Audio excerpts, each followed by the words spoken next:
nothing can work in Kenya when William Ruto is in office. For us to bring to an end abductions and killings of young people, William Ruto must exit from office. For us to restore our education system so that our children can go to school, they can access free primary and secondary education, our university students can have loans, William Ruto must exit from office. For the economy to get back on form, for us to restore our economy, William Ruto must be one term. What we are saying is, before we can get our country back, before we can restore the dignity of the payslip, William Ruto must exit from State House. And that is why the Kenyan people in unison have agreed this one term. To an extent that today, the president and his deputy cannot hold an organic meeting.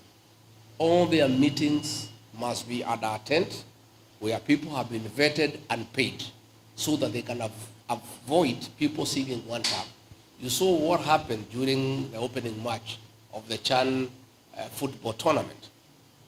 The president and the governor of Nairobi had to purchase all the tickets, and the tickets were given to officers from the Kenya prisons, NYS personnel, and supporters of Governor Sakaja and MCAs aligned to him, so that they don't have an organic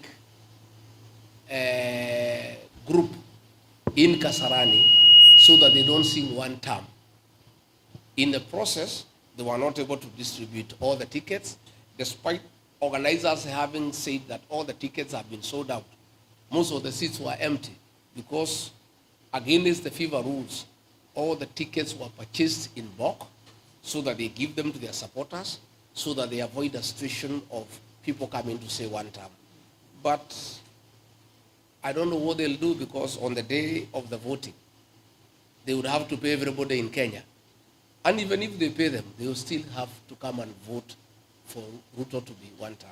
So it's a prerequisite for us to restore Kenya, for us to restore our country, for us to restore our economy, for us to restore the dignity of the payslip, for us to have our children safe from killings, for us to have Kenyans doing business in a good environment.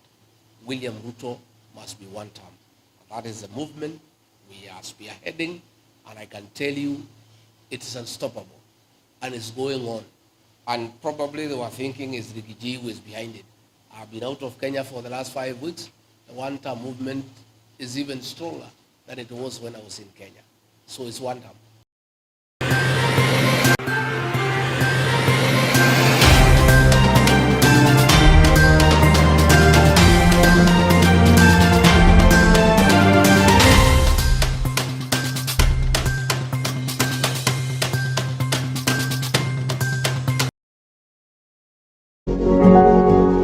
You are watching Pacific Waves Television, USA, a place of nourishment. Pacific